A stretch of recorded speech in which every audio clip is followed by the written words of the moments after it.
Hebrews 5:11, of whom we have many things to say, and hard to be uttered, seeing ye are dull of hearing.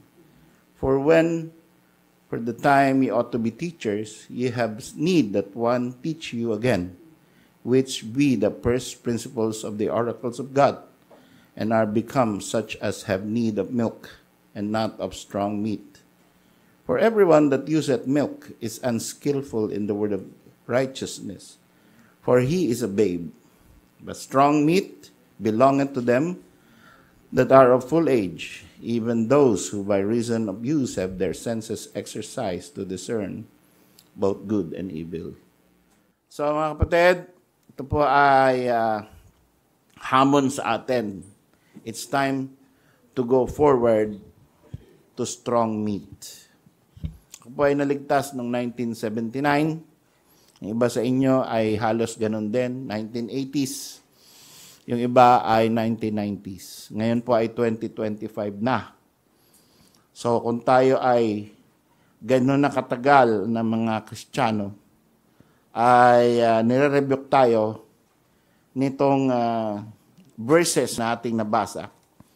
Sapagkat ang sabi rito ay mayroong mga tao, may mga mananampalataya na gusto sana namin na mga mangangaral na turuan ng mga bagay na malalalim, bagay na matitigas, bagay na mga mahirap unawain, hard to be uttered. Ibig sabihin is mga bagay na kahit sa pagpapaliwanag, mahirapan ka na. Pero, kaya nga lalong nahihirapan ang isang church at ang isang nagtuturo na naintindihan naman niya. Pero hindi niya maipaliwanag o pinapaliwanag niya pero hindi nakukuha because there are members, there are Christians who are dull of hearing. The dull of hearing cannot go forward. But our challenge today is it is time to go forward to strong meat. Panahon na upang tayo ay kumain ng matigas na karne.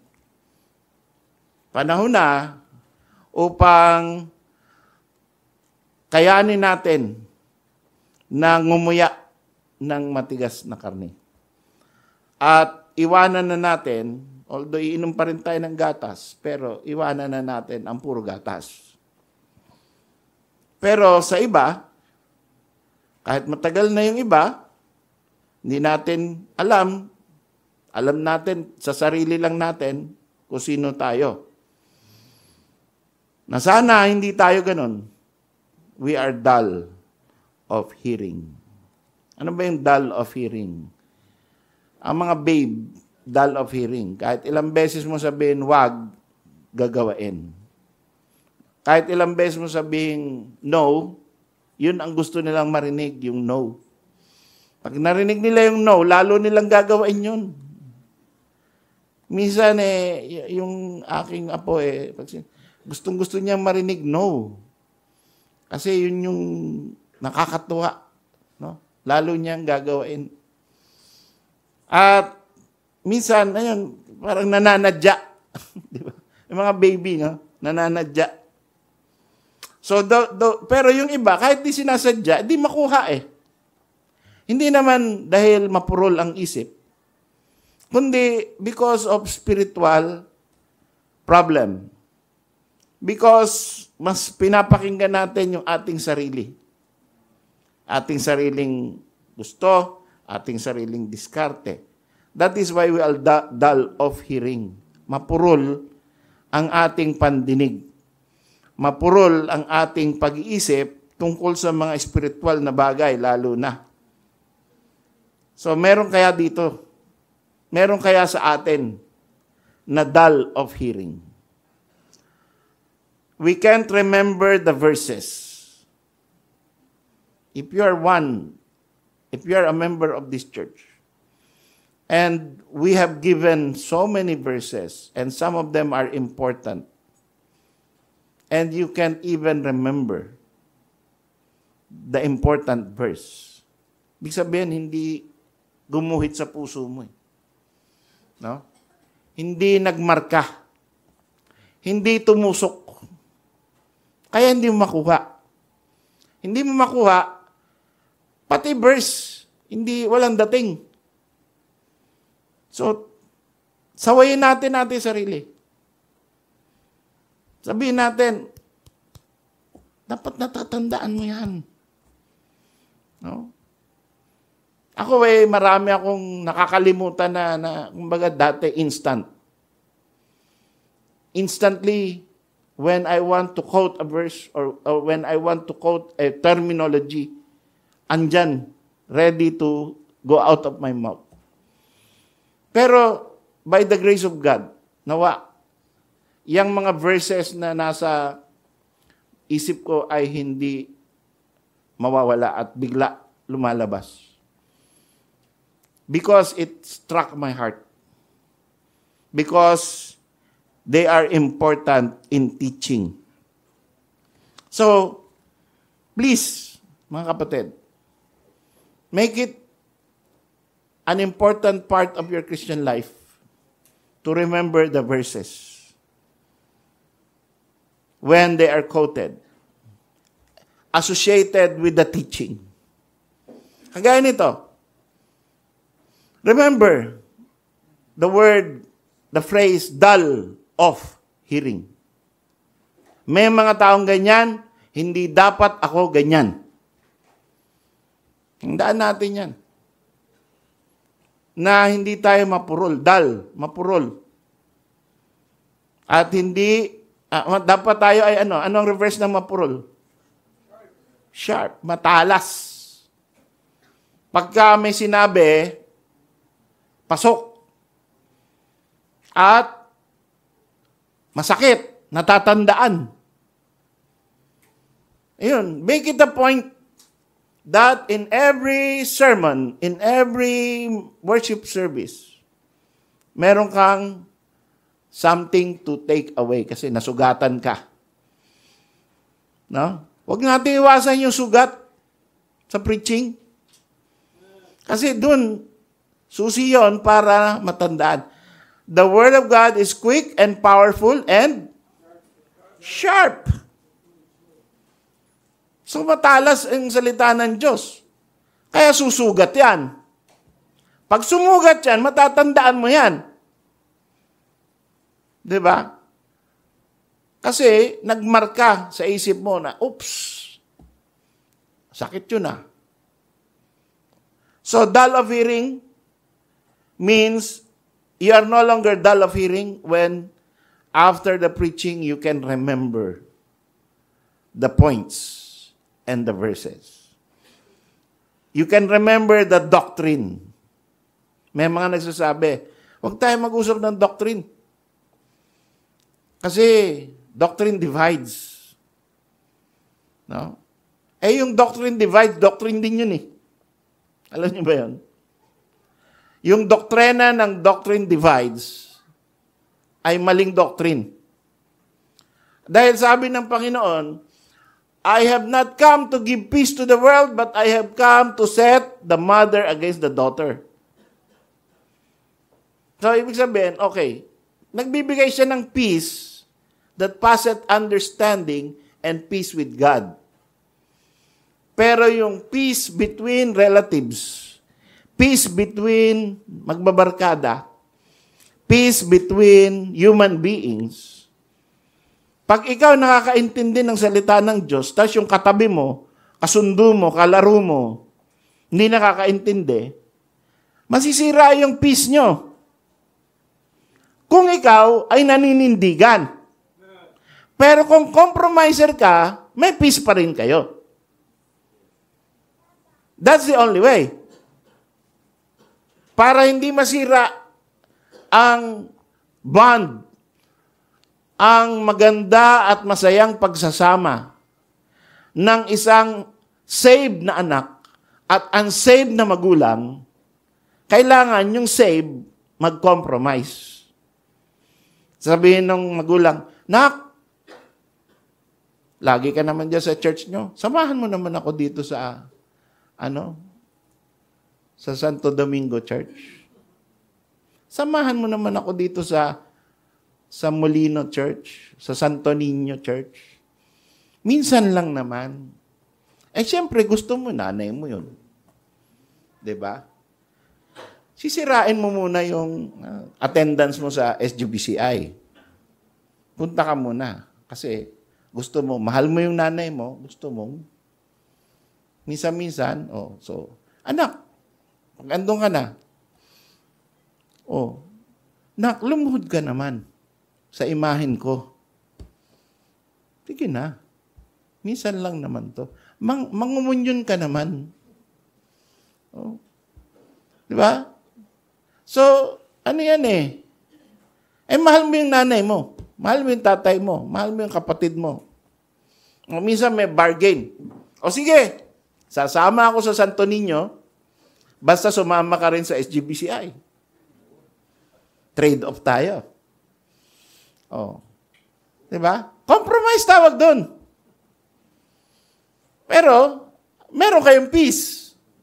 Pero sabi ng Panginoon, bumaba ako sa lupa para sirain ang peace na ganyan. Dahil he that hateth not his father, mother, sister, brother, is not worthy of me. So kailangan alam natin yung context nun. Alam natin papaano i-apply yun sa buhay mo. Hindi mo aawayin yung magulang mo. Pero hindi ka makikipag-compromise. Sabi mo, "Nay, you ask anything, I will obey. Except that." Diba? I learned from the Word of God, "Thou shalt not bow down to graven images." And I hope that you will follow the Word of God. I love you. No? So, bigyan mo siya ng lahat ng platitudes, lahat ng love. Pero pagdating na pinapa-compromise ka sa salita ng Diyos, yun ang limit. If you have doctrine. Importante doctrine. Hahatiin talaga tayo ng doctrine. Pati sa church. Merong mga churches na nagsasama-sama yung Arminian at saka yung Sovereign Gracer. Magkakasama sila. So, ang katapusan niyan, lahat lahat Arminian Yun lagi. No? Ang gravity, ang nature, ang human nature, laging declension. Hindi pataas. Kaya, doctrine will divide. It's only a matter of time because ang natural na sa tao is he is dull of hearing. Kahit na yung nagde-defend sa kanilang doctrine, pagka inumpisahan mo na sa verses na tama, magkakaroon na ng reasoning na illogical and emotional. So, deep doctrine is rejected. And sasabihin ako, ayoko na nga pag-usapan yan kasi na-overload na ako. No? Nahihirapan na ako. Yun yung simbolo na ikaw ay still dull of hearing. Pag pinapasukan ka, binibigyan ka ng doctrine, tinuturoan ka, tapos sunod-sunod yung mga verse, tapos sasabihin mo, teka muna. Hindi ko na kaya. No? So, ibig sabihin, baby ka pa. Teka muna, gatas muna tayo. Balik muna tayo sa gatas. Yan. So, okay lang yon, no? Basta aminin mo kasi. Ganun naman yun Pastor, di ko pa kaya yan. Hindi ko pa kaya. Kaya ngayon, nare-realize ko, baby pa pala ako. Di pa pala ako matured. Okay lang yun. So, dahan-dahan lang. Hindi yung nagkukunyari ka, matured na. Pero yung pala, baby ka pa. Ano yung downfall? Pag ikaw ay nagsasabing, kaya ko na yung meat. Pagkatapos, pag binigyan ka ng meaty subject or meaty assignment, sasabihin mo, sobra naman yan. Sobra naman kayo. Bakit naman ganyan? Hindi dapat. Yun. So, yun yung problema ng tao. Lahat ng tao ganyan. So, there are people who are overloaded and they stay away from deep doctrine. Sino sa atin ang nagbabasa ng books or articles? Hindi umiiwas sa malalim na doktrina. Yan. Yung mga tulip na yan. Sino sa inyo ang pag sinabi kong magbigay ka nga ng isang verse tungkol sa total depravity, makaka-quote ka. That is an evidence na nag-a-advance ka. Magbigay ka nga ng isang verse tungkol sa unconditional election, you will be able to at least look at your e-Bible and search and find. Not, maybe hindi mo makukot. No? Yung mga advance yun, nakakakot. Biglaan. Diba? Halimbawa, total depravity, the heart. Sino makakakompleto nun? The heart is deceitful above all things and desperately wicked. Who can know it? Maaring di mo alam yung reference. Somewhere in Jeremiah. But, at least, meron ka idea where to start. How about this? The 5 sola. Sola fide, faith alone. Karne. Sino sa atin ang makakapagturo niyan sa isang Bible study? Halimbawa, babae ka, nag-gather ka ng mga kapwa mo babae. Halika, fellowship tayo, ladies. Okay, anong pag-uusapan natin? Tungkol sa ibang ladies. Tungkol sa politika. Tungkol kay pastor.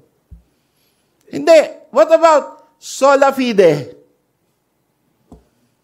Ay, di ko alam yan. Di ko kaya yan. Gatas pa ako eh. Kailan ka magkakarne? Di ba? Hindi porket babae tayo, hindi tayo pwedeng kakain ng karne. Ang gagatas lang ba ang babae? Hindi Babae at lalaki, lahat tayo ay disciples of the Lord Jesus Christ. Lahat tayo, we are beholding the same Word of God. And therefore, we are entitled to graduate from milk to strong meat. And so, kailangan maging aware tayo na, oops, ganun pala yun. No? Hindi tayo titigil, mga kapatid. Huwag kayong tumigil sa mga maliliit na ministry. Or isabay nyo. Habang special number, praise God. Huwag mong gawing magpakadulbasa ka hanggang doon ka na lang. Pwede ka pa mag-grow Marami pang ministry na pwede mong pagawa sa'yo ng Panginoon. Pero pinaka-ultimate ay yung kaya mong mag-aral at magturo ng salita ng Diyos sa at least kaibigan mo. Okay, at least anak mo. Okay, mga nanay? Challenge sa inyong mga anak, ituro nyo ito. Sola fide, sola gratia, sola scriptura. Alamin niyo yung mga verse niyan? Itong Baptist. Nilagay ko na nga dito para nakikita ninyo habang, wag na kayo tumingin sa mukha ko, sa poster na lang. Tapos, alamin, paano? Challenge yan. Grow. Strong meat. Study. Okay? Sadly, there are even pastors who are dull of hearing. Puro mababaw. Kasi baka masira yung church niya. Kaya mo sila, baby. No?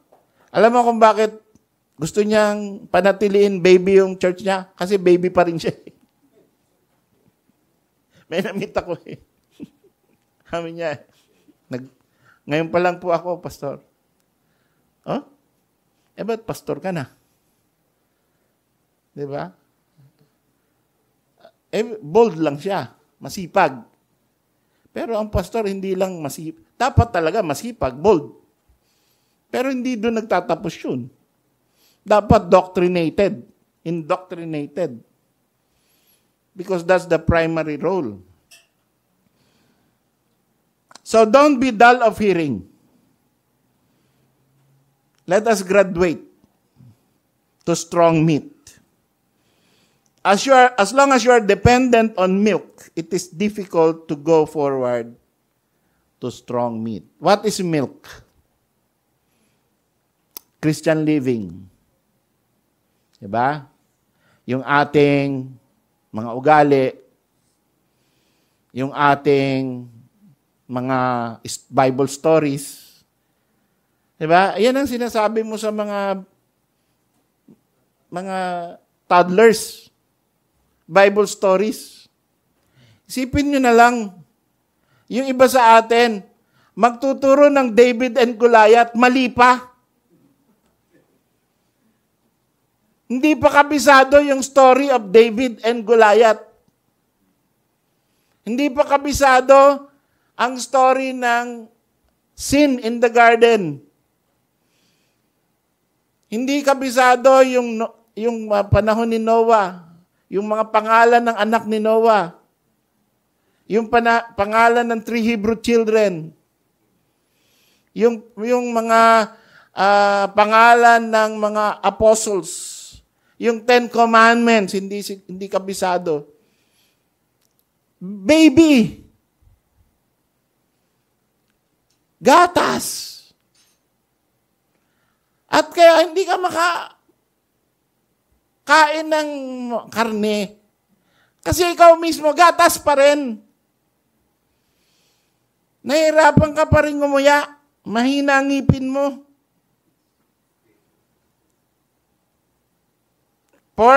Ito na yung rebuke na susunod. No, Hebrews 5, balik tayo, Hebrews 5. 11, 12. Hebrews 5:12. For the time, ye ought to be teachers. Dapat ngayon, ano na kayo eh? Teachers na eh. Now, hindi ibig sabihin nun na na-assign ka na as a Sunday school teacher kasi kukunti lang pwede nating i-assign dito. Kukunti lang kwarto natin, kukunti lang ang prospect natin. I hope magkaroon tayo in the future. No? But you can teach anywhere, anytime. You can teach online. You can teach in your community. Si Sister Lourdes, meron ganyan. Pag nakakita siya maraming bata, pinupuntahan niya. Halika dito. Tuturuan niya ng Bible stories. Pagkatapos dahil nahalata niya kapos siya, nagtatanong siya kay pastor. Tanong siya, tapos nagre-request siya ng materials. Sipin niyo yun. She does whatever she can for the glory of her God. Not for me, not for the church, not for score, not for merits, but to glorify her God. And we can do that. Kahit na hirap yung katawan mo kumilos. Ha? Kahit may masakit lahat ng muscle mo. Andun ka lang sa garden, may mga tao dyan. Oh. May pigyan mo. Tapos, Nung andito yung yung naglalagay ng gutter. Hindi sila nakalusot kay Brother Louie. Sabi ko, alam niyo na ba yung kaligtasan? Ay, naaralan na ho kami ng isang pastor dito. Ay, too late na pala ako. Nagkaroon na ho kami ng diskusyon. See? Kahapon, nandun kami sa Robinson, Imus. May katabi ako, ganun ang ganun. Tapos, tinitingnan. Tumitingin, tapos gaganon na naman. Tapos titingin na naman. Sabi ko, nag-iintay ka rin sa asawa mo, no? Pareho tayo. No? Tagal, no? Tagal mag-shopping, no? Oo. Pagupit pa raw, eh. Sabi niya gano'n.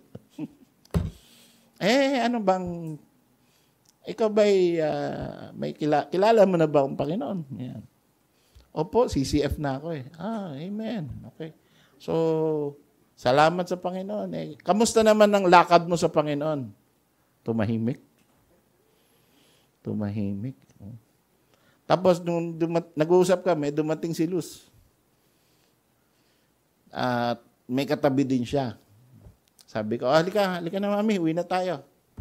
Hindi, kakausapin ko rin yung katabi ko. Hindi. Gusto ko na umuwi, may kakausapin pa eh. Di ba? Automatic. Hindi mo kailangan, may katabi ka, kausapin mo. Ano ka ba? Kristiyano ka ba? Pastor's wife ka ba? Hindi na. Siya na yung Tapos minsan may kausap ako, mamaya may inaabot sa akin na gospel tracts. Ako pinapapaalalahanan. Now, I'm not exalting her, but that is the way that we should behave in public. Automatic. Strong meat. No? Opportunities always, every day, arise. Si Brother James, bago magbayad ng toll gate, trucks muna. Nung nagbabayad pa ng toll gate noon, hindi pa RFID. Di nakalagay doon kung magkano babayad mo. Trucks muna. Sabi nung, ay, bawal ho sa amin. Hindi bawal yan. Sige na, kunin mo na to para magbayad na ako. You see? So, go forward to strong meat. As long as you are dependent on milk, it is difficult. For this time, we ought to be teachers. Mag-ring sa ating isip, dapat teacher na ako eh. Diba? Matanda na tayo. Pag-apak mo ng 20, lumagpas ka na ng 20, hindi ka na bata. Sa spirito Pagka ikaw ay 1 taon na sa church na to, hindi ka na babe in Christ. Dapat. Nakahakbang ka na ng first year dito. Okay? Dapat hindi ka na tinatratong bata. Nagmadali tayo lahat kasi malapit na yung judgment ng Panginoon eh. Na pagdating ng Panginoon, kamusta? Ano nangyari sa'yo? Baby pa ho ako eh. Yun ang sagot mo sa Panginoon? Hindi pa po ako tinuturuan ni pastor eh. Hindi. Let this be a lesson. Let this more sermon be the end of being a baby.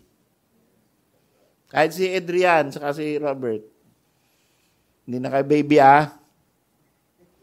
Khalil, hindi na kayo baby. Yan si Stephen, matagal nang grown in Christ yan.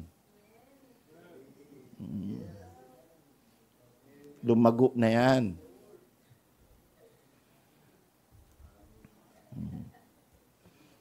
No? Adrian, minsan tatanungin mo si Kuya Stephen. Tawagin mo yung kuya para maisip niya, matanda na ako, kinukuya na ako. Okay. When the time, you ought to be teachers. You have need that one teach you again. Uulitin ko na naman yung tinuro ko na dati. Dapat teacher na, dapat alam nyo na yan. Hindi nyo pa rin masagot. Ano ba naman? Parang ganun sinasabi ng author ng Hebrews eh. Dapat kaya nyo nang ituro yan, kabisado nyo na yan. You have need that one teach you again, which be the first principles of the oracles of God. So, strong doctrine. Strong meat means strong doctrine. No? Strong doctrine, because of strong doctrine, para malaman mo kung kaya mo na, para malaman mo kung ikaw ay ngumunguya na talaga ng karne. Ibig sabihin yan, para malaman mo, kaya mo na kung strong doctrine ka na talaga, kaya mo na ang strong rebuke na hindi nag-iisip na aalis na lang ako sa church. Yung iba hindi kaya yun eh. Diba? Pag na-rebuke, bira, ba't ako ginanon nito? Wala itong karapatan, pastor na to na i-rebuke ako ng ganyan. Makahanap-hanap na nga ng samba. Oh. Tandaan natin, pagka nakakita ka ng church na hindi ka nire-rebuke, baby na church yun. Strong rebuke, kaya mo. No? Kaya mo strong earthquake. Kahit ugain ka ng lindol sa buhay, andyan ka pa rin sa Panginoon. Hindi ka magmumuslim. Hindi ka mag-iiglesia. Hindi ka babalik sa Catholic. Kahit anong bagyo pa yan. Because doktrinado ka na. Alam mo na yung tama at mali na doktrina. Alam mo na yung sovereign grace. Hindi ka na pwedeng mag-Arminian ulit. No? Merong mga ganun ako, grabe. Tinuruan all their lives ng sovereign grace. Dahil na-offend sa pastor, ay malapit yung Armenian church. Attend. Umattend na nga. Tapos, parang lumabo lahat na parang pwede rin naman to eh. Totoo din naman to eh. Ayos lang naman to eh. Ganyan talaga pagka ikaw emotional at personal kang magtrato sa mga bagay-bagay na nangyayari sa church mo. Ha? Yung lilipatan mo, nabubulag ka, gumaganda yun. At lumalabo yung mga masasama doon. At tingin mo ron, okay lang, maganda na, pati doctrine. Okay. Hindi mo nakikita yung kasamaan. Ang gusto mo lang, umalis. Yan, experience na yan. No? So, that means you're a babe.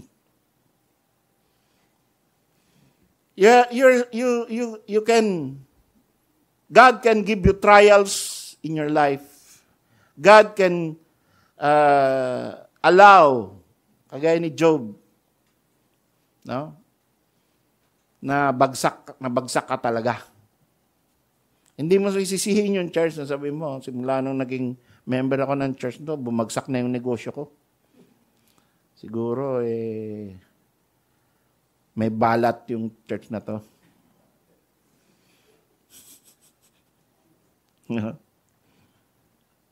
Hindi.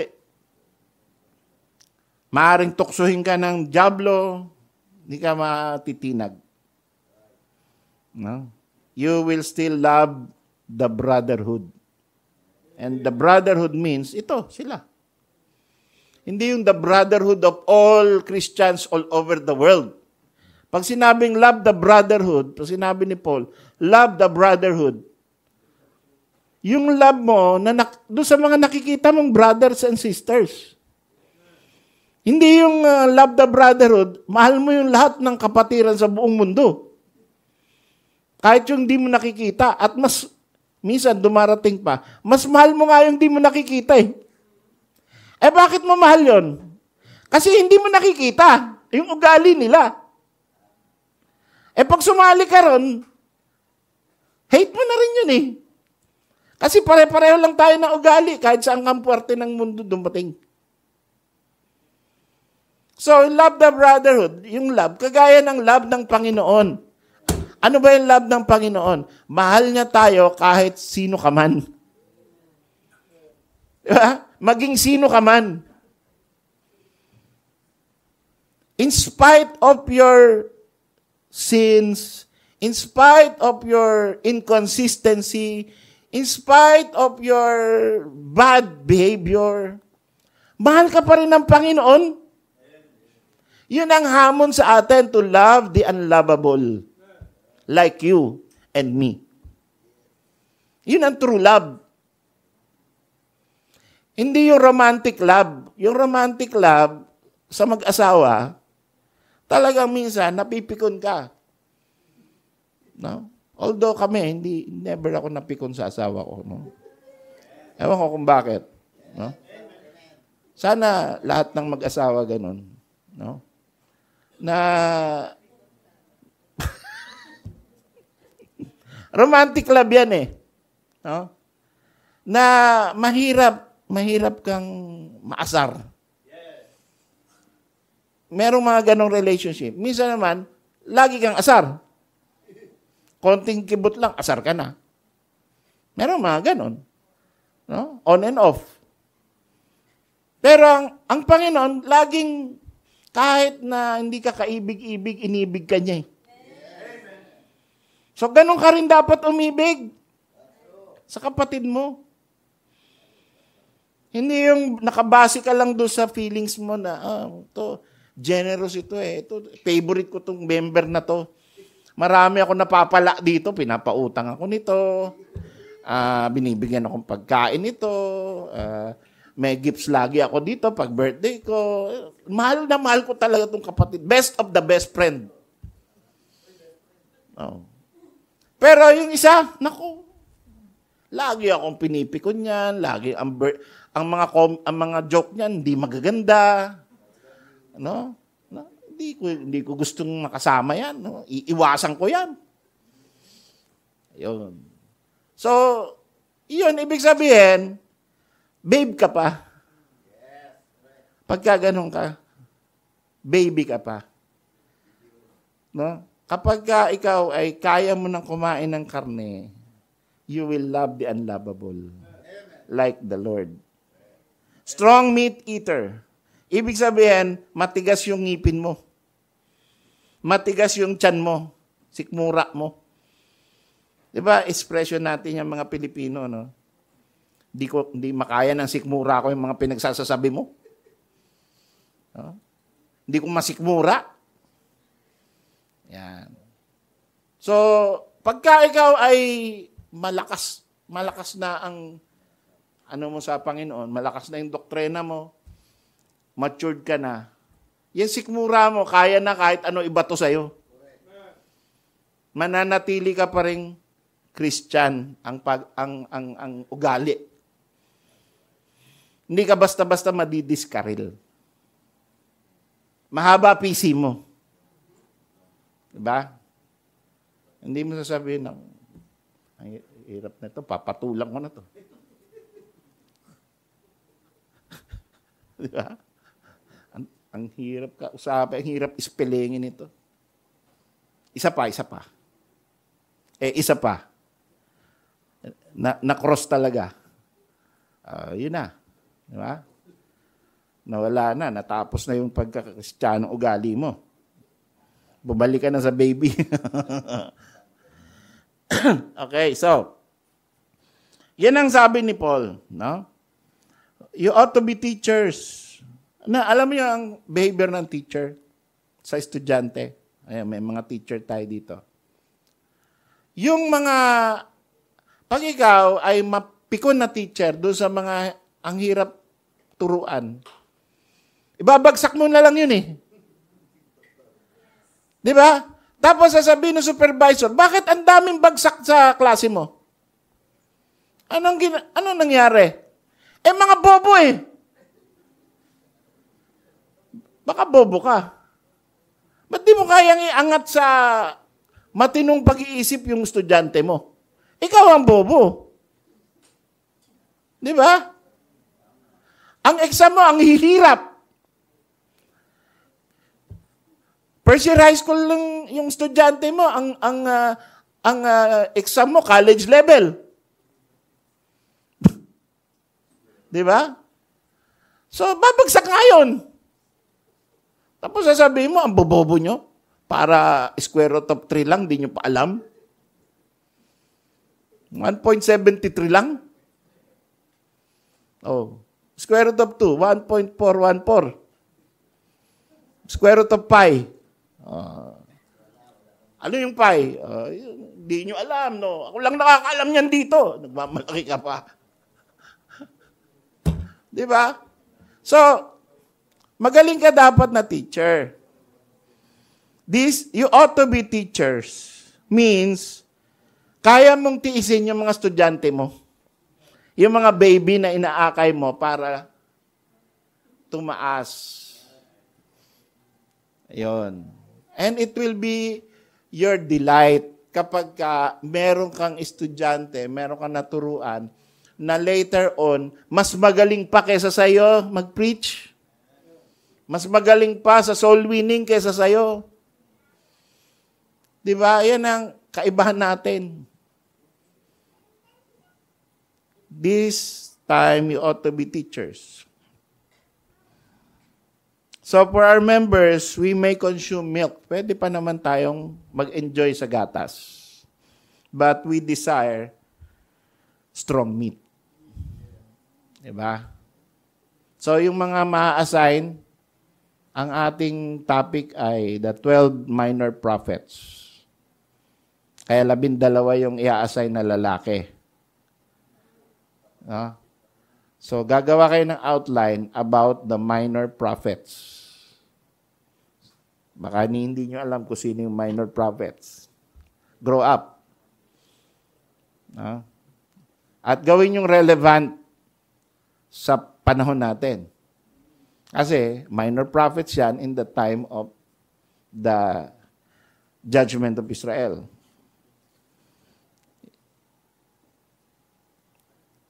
So that is strong meat. Pero dagdagan nyo rin ng gatas. So, marunong ka mag-mix ng gatas, no? Anong tawag doon?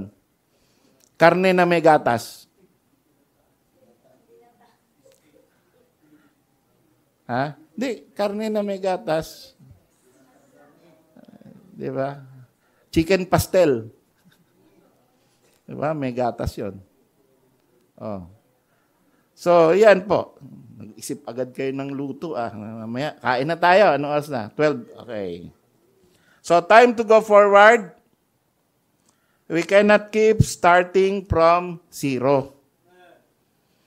Anong sabi rito? You have need that one which teach you again, which be the first principles of the oracles of God, and are become such as have need of milk, and not of strong meat. For everyone that useth milk is unskillful in the word of righteousness, for he is a babe.